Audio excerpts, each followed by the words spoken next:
Three. Welcome to our Backyard Brothers podcast. We're in a different setting. It's no longer morning. It's I think it's almost 9:30 where Cody's at, but it's 7 o'clock over here in Colorado. And we're having our podcast on a special day today because we're going to be talking World Series baseball here in a few minutes. We're going to have a guest, Bob, our resident baseball guest expert, is going to join us pretty soon here. But as we wait for him, we're going to also talk a little bit about NFL and college football, kind of do a mid-season report for both sports and see what we need to talk about there. And so we'll just kind of do a round robin and talk about some of the things that are up to us. But a couple of things that I wanted to mention. We talked after week 1 and after week 2, and after week 2 we were starting to think, okay, some of these things are pretty clear, but after week 7 they're not anymore. The Dallas Cowboys got their butts kicked by the 49ers after we talked about them. The Buffalo Bills have really struggled in back-to-back weeks. The Bengals aren't in the playoff discussion, and the Steelers are. So those are a couple things we want to mention. And when it all is said and done, the top 2 seeds, the top seed in each conference are the Super Bowl contenders from last year, the Chiefs and the Eagles. So some things change and some things stay the same. So what else do we want to talk about there? What impressions have you had from the NFL or college, if you want to jump that way too? So starting with a couple NFL teams, the 49ers, after doing everything that they've done, then lost 2 games to the Browns and the Vikings, right? And in both those things, the 49ers struggled to do very much on offense. And so just interesting how the first 4 or 5 games and then the last 2 games have been very different from each other. Yeah, and that first game against the Browns was against a third-string quarterback, PJ Walker. That Browns defense is good, and the 49ers should have won the game if they made a 40-yard field goal at the end, but they missed. And then last week was a really good game by the Vikings. I could talk about how the 49ers didn't play well, and they didn't, but the Vikings really did play well in that game. And so as a 49ers fan, I throw my hands up in the air for the game against the Browns, but I say good job to the Vikings in that second game. So, yeah, it just cements the idea that on any given Sunday, is the idea. Any team, it doesn't matter how good you are, you can be. I mean, the Eagles lost to who do they lose to? The Jets. The Jets. That's right. So, Eagles lose to the Jets. I mean, it's the NFL. Every player, with small exceptions, but every single player is in the NFL for a reason. They're all really good. Any given Sunday, something can happen. And so it's important. It's good just to have that kind of memory, and be reminded that, your team might be good, but anything can happen. Yeah. And the quarterback situations for a couple of teams is Jalen Hurts has already thrown more interceptions this year than he did all of last year for the Eagles. And Brock Purdy, after starting his career 10-0, has lost 2 games and is likely going to miss this week. He's in the concussion protocol. And so Sam Darnold might get a start for the 49ers, but so we'll see what happens there. And there's quite a bit other quarterback situations going around the league, but yeah, one question that I would ask about quarterback is who the heck is Tyson Bagent? I'll tell you right now, he's the new Bears starting quarterback. Yeah. Yeah. So he played better than Justin Fields has ever played last week, and he didn't play well. So yeah, the only comment I would make on that is so of course I'd love to see the underdog play great. Also, I see no reason why Daniel Jones should ever start ever again. Tyrod Taylor has played better in 2 games than Daniel Jones has played ever in 20 games. Yeah, but the Giants can't do that since they just paid him what $250 million or something. Yeah. And the Uh, Giants didn't win any games with Tyrod Taylor either. So I mean, that's what you judge the end result by too. sure. I think the Yeah. the thing that comes to my mind, and this is something more I saw last week, but looking at the Jaguars, they're sitting at 5-2, and then the Lions are sitting at 5-2. Before last week, before they got blown out by the Ravens, Yeah. it was starting to creep in my mind. I think I saw this on Facebook somewhere too. That is it entirely out of the realm of possibilities to see a Jaguars Lions Super Bowl right now? Since seeing these two teams playing super well, and then you see the Lions get blown out by the Ravens, you're like, okay, maybe not. But one thing is for certain is that this Lions team is good, and they are 180 degree from what 2 years ago, I think. Yeah. Uh, Last week notwithstanding, of course. They played really bad against the Ravens, but it's one game. I think the Lions are certainly a playoff team. But um, Yeah. you know, Another and team that does, sorry, another no, go team ahead. that seems to do 180s every single week is the Bills.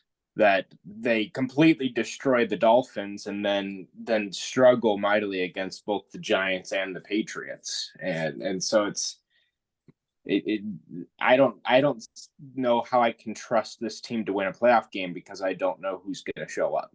And they lost to the previously 1-5 Patriots, 1-6 Patriots, whatever it was, who had up until the last week looked like the worst team in the NFL. And so there's questions about whether Bill Belichick is going to survive the year, and that's weird to think about. But obviously, the New England has um, standards that very few teams have been able to reach, and so will Bill Belichick survive the year at least as a general manager, let alone a head coach? It's a good question to ask. I mean, you could think that all of his whole history would keep him there as long as he wants to, but if he faces a season that he only wins 3 games, then that's a I mean that's a conversation people are going to have to be having. So Yeah. makes you wonder. Um, but looking back at some of our predictions from the beginning of the year, there are some things that look pretty good from what we talked about. Cody, I want to call you out right now that the Falcons currently lead the NFC South. It's there's about the Falcons and the Buccaneers go back and forth between who leads that division, which is calling out myself as well because I was the only one that said the Buccaneers could be good this year. They've been fairly good, but Cody said the Falcons could win that division, and so far they lead it. The Saints are nowhere to be found. To So be fair, I also said that they would win it easily, which so far has not been that way. It's been back and forth. So I'm surprised by the Bucks. yeah, I'm also happy with well, maybe happy is not the right word, but the Texans have been doing pretty well. They started out kind of how we expected, but they've won what was it, 3 in a row now, 2 in a row, something like that, 2 or 3 in a yeah, row now. And CJ Stroud has been playing like the pick he was. And their defense is playing like I was predicting their defense would be. So, is it also out of the realm of possibilities for them to win the division? Probably. The Jaguars are doing really well right now, and so I guess it just goes back to the whole any given Sunday. We'll have to see if the Jaguars can keep up this streak and if the Texans can keep it up, and or if they'll be nipping at their heels or how that'll work out. But as of right now, Texans sitting at 500 is I think I don't think a lot of people expected that. yeah. That's true. Yeah. Um, any other teams we want to talk about? Any players, coaches, trends? I want to bring one thought up and see what your guys' thought is. So, obviously as a Seahawks fan, I'm a little bit frustrated with DK Metcalf and um Immaturity. his place yeah, exactly. His maturity, his play style. Now he several times beforehand, he's always saying like, yeah, no, I need to make smarter decisions. I need to clean up my act on the field. Well, this last, interview he had, he says, I'm a violent player. I'm not changing the way I play. That's what he said. So, I mean, what are your guys' thoughts about him, like, is this a because obviously he can keep incurring penalties for his team. Is this like something that Seattle might want to trade him for eventually and see what they can get him? Because if they're going to keep costing him penalties, like I don't know. I'm just kind of curious what your guys' thoughts are on that. My first response to that is that the Seahawks are 4-2. He's costing them penalties, but like they're having a winning record. They're currently in the playoff matchup. They're not going to trade him anytime soon. If it was reversed and they were 1-5, then something like that may look, and especially if he had cost them a whole bunch of games. We know he's cost them some big stuff, but he's contributing to wins and not to losses. Yeah, I I agree with Dustin there. It's definitely frustrating. He's not the only player doing this. Kareem Jackson for the Broncos was just suspended for technically 4 games at first and then dropped down to 2 after appeal for repeated violations of helmet to helmet targeting, which it's called targeting in college football. That's essentially what he's doing. But he's had 3 of those penalties and been ejected twice out of games now. And so you look at that for the Broncos too, and you gotta adjust. You can't just be violent for the sake of being violent and for being aggressive and for uh, being an aggressive player. You have to play within the rules, or you're going to cost your team, in some cases, 15 yards, some cases possessions, some cases touchdowns.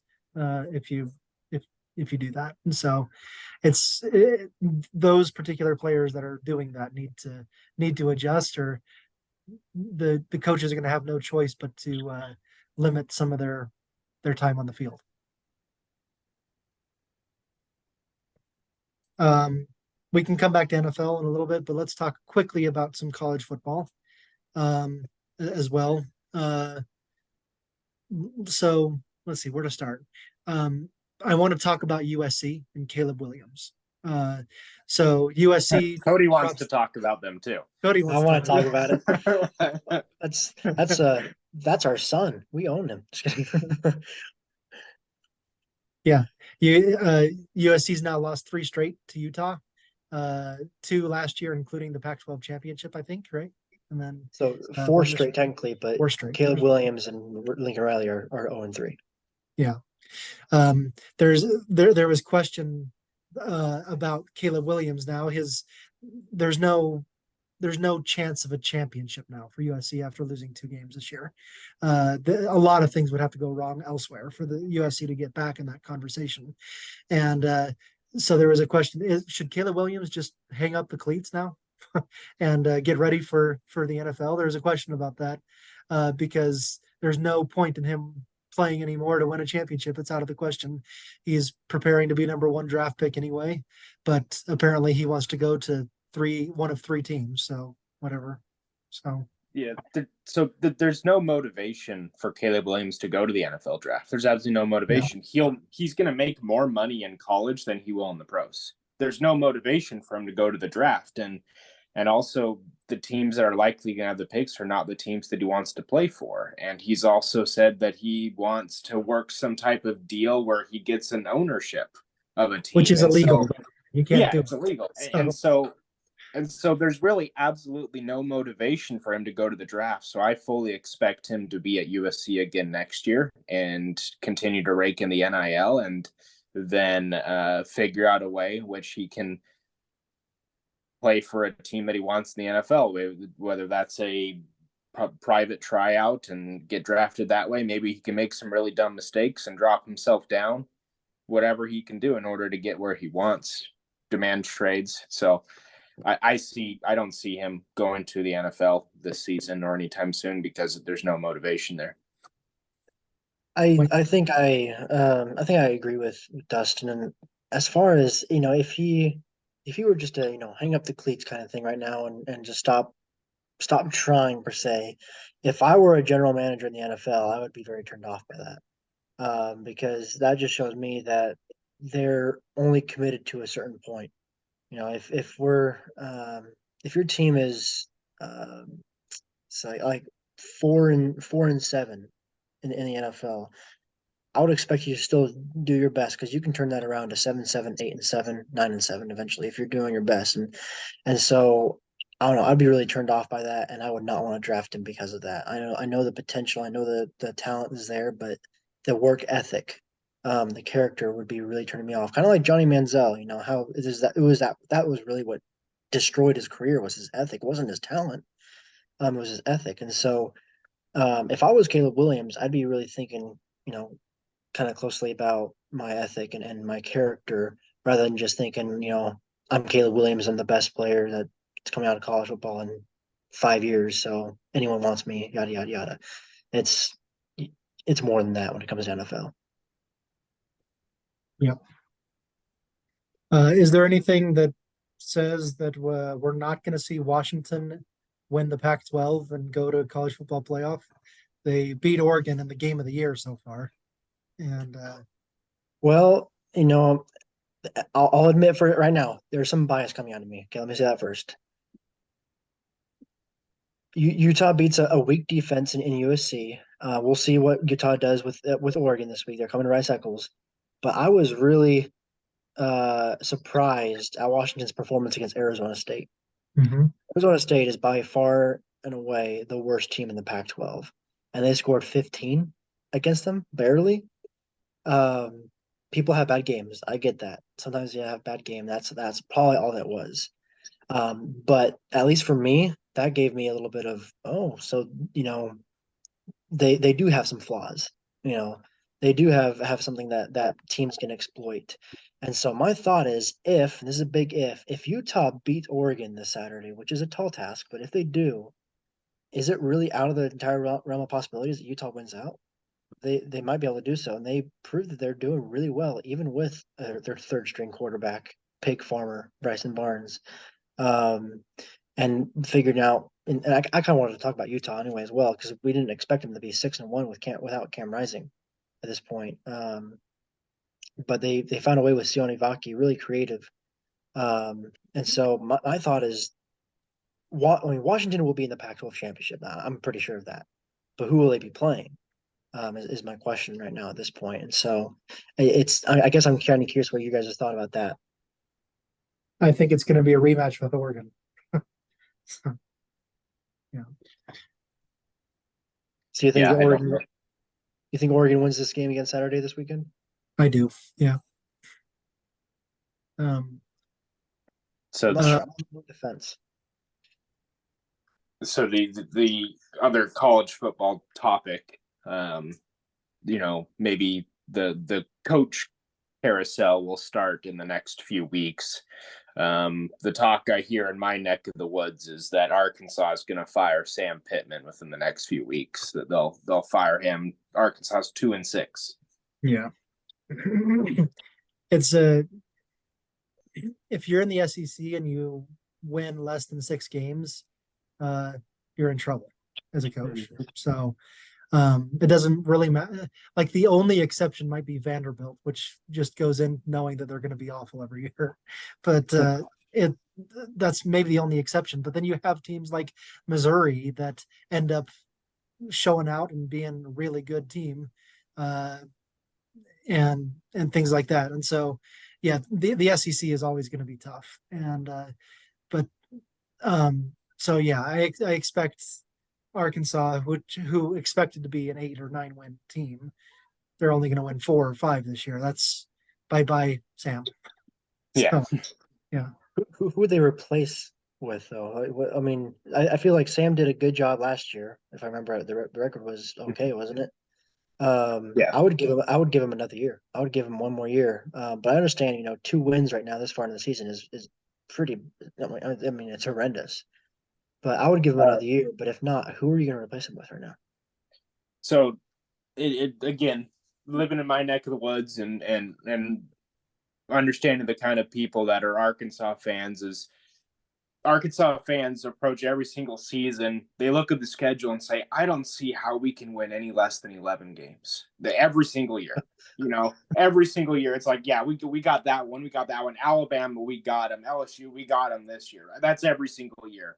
And then And then as soon as they lose a game, it's like, all right, let's fire this coach and get in somebody new. He's a bum every single year. That's how it happens. That's how Arkansas does it.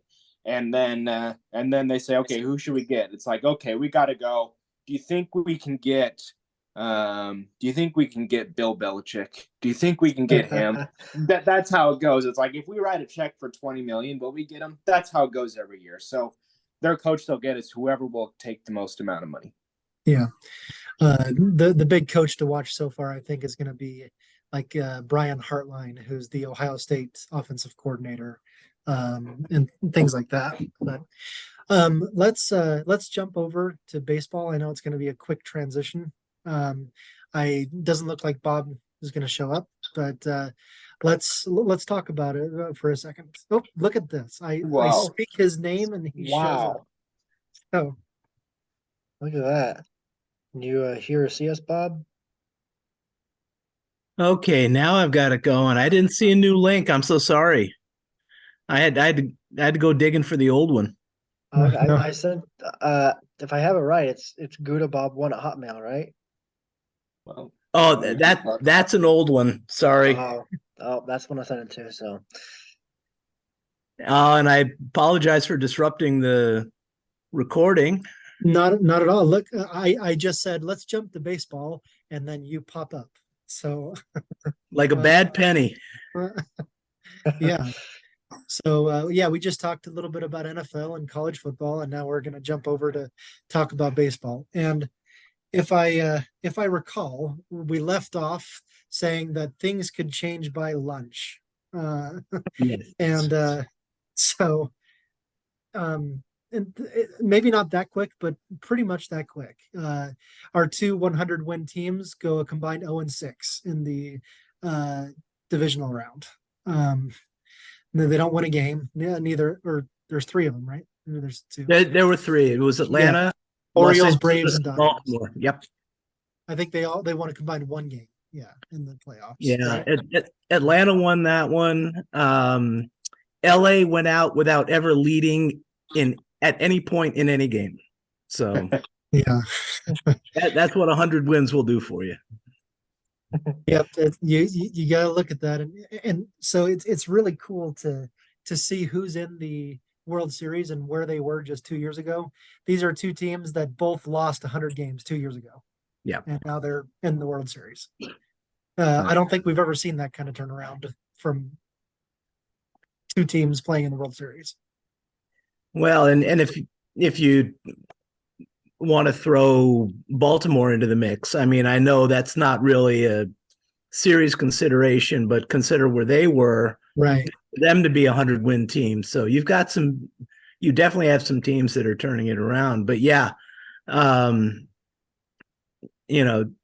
Texas made me sweat a little bit. They actually had a chance to win the division, lost 2 out of 3 to Seattle and ended up with the wild card slot, but they have played really, really well. It's about as strong a lineup as you were going to find anywhere throughout the playoffs. And they're, you get into the playoffs and you get down to that kind of that 3-man rotation. And, Jordan Montgomery and, and hold on, I just blanked. Nathan Eovaldi. And, going to be really, really interesting to see what happens with them if Max Scherzer can get back on track. He laid a couple of stinkers, but if they have a strong 3-man rotation going, they have the home team, the home field advantage. They're in a excuse me, they're in a good spot. That said, they are also very similar to Philadelphia, kind of in the way they're constructed and the strength of their lineup. And we just saw what Arizona did to Philadelphia. Yeah. For Arizona to go on the road, as Philly has been, I think, the hardest road place to play for anybody. That the fans were just totally behind them. It was raucous. It was rocking. They fans had they saw their destiny written in the stars, and they were ready for it. And for Arizona to go into that environment and not just win 2 games, but win them, I think, with you know, I dare say easily. They for them to come in and do what they did in Philadelphia was just awesome. So, and Texas is built very much the same way. They had that same kind of explosive lineup. But you know, but like I said, we just saw what Arizona can do. Yeah. So Texas wins their first 8 playoff games. They go 8-0.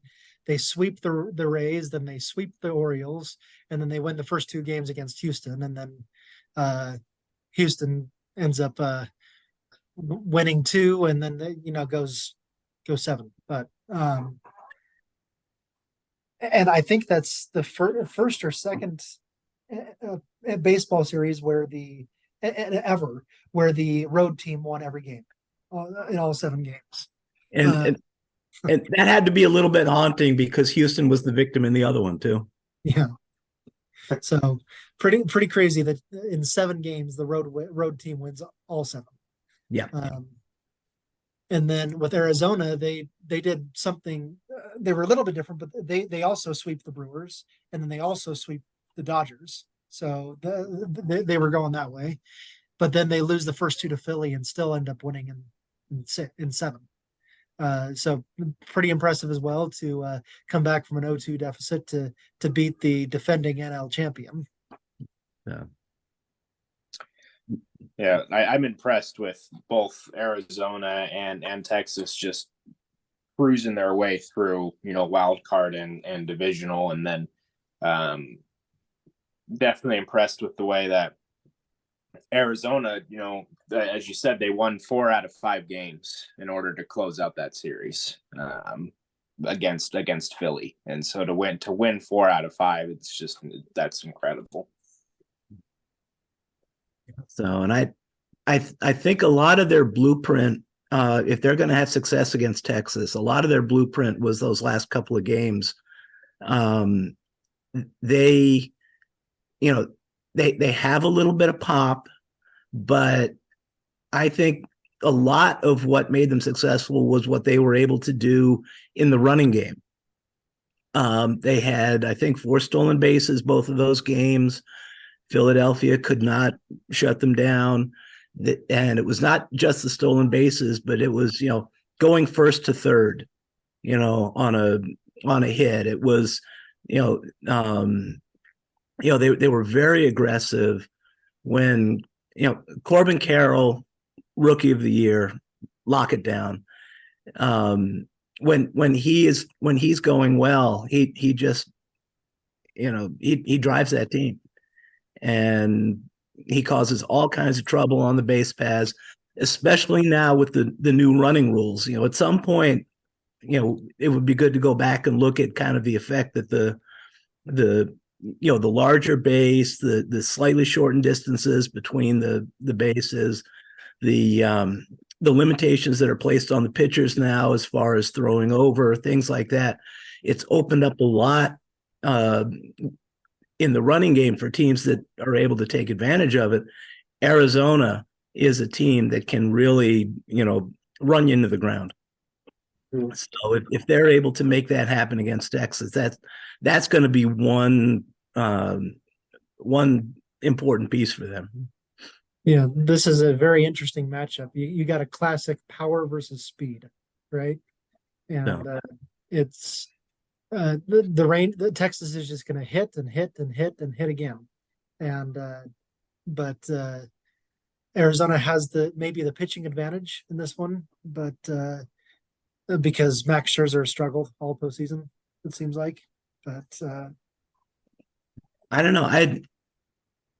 There still should be time for Jordan Montgomery and Nathan Eovaldi to do 2 games each. Mhm. And if with that, they've been very, very solid. I think Jordan Montgomery maybe had one bad outing, but Eovaldi's been solid.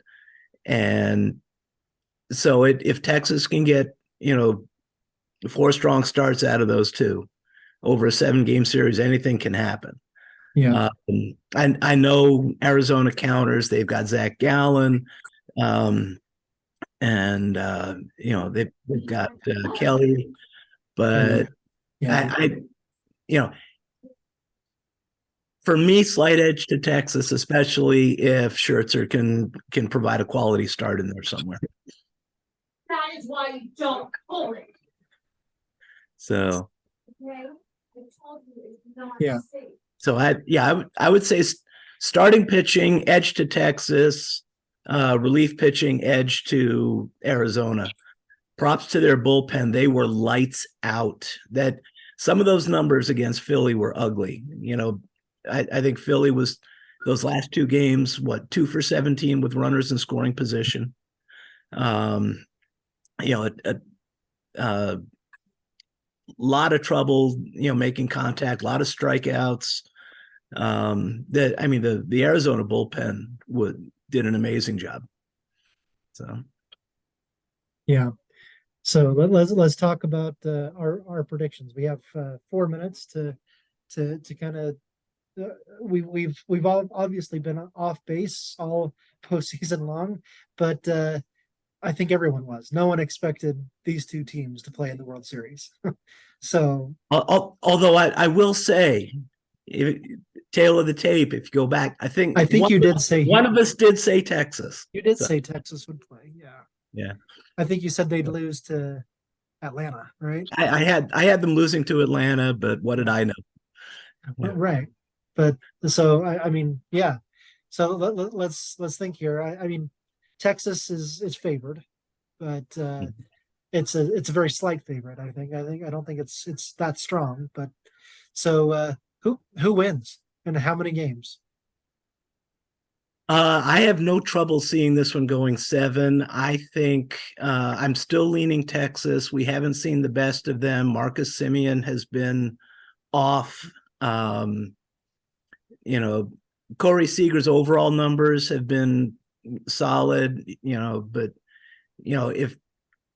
if they can put together, consistent performances at the top of the order, Garcia, Araldis Garcia is just on a tear right now.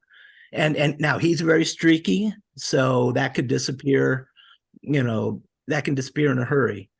But, we saw what happened when he got a little bit of a fire lit under him.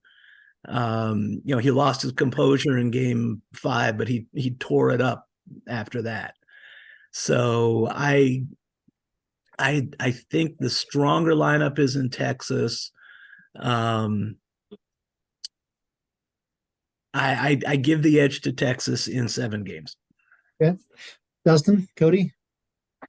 I'm also gonna say Texas. I think they've shown such ability to score runs. I mean, they've got double-digit runs several games this postseason, which is just that's an incredible feat. So I'm gonna go to Texas in 6. I'm gonna go Arizona. I'm gonna lean Arizona in 6 games. I think that they just beat someone similar to Texas, and so I think that they can regroup and be able to do that in 6 games. This postseason has been all about the underdog beating the 100-win teams or the favorites, and so I'm gonna say it finishes that way too, and I'm gonna pick the Diamondbacks to win. But like you said, Bob, I have no trouble seeing this going 7, and I see Arizona winning in Austin, and in Game 7 to win that World Series. All right. Yeah. All right. Well, thanks for joining, and Sure. we talked about a few different things today, but we will regroup next week and we'll see what happens over the next 2 weeks. I'll be looking forward to the postmortem. Okay. Thanks, everyone. Thanks all.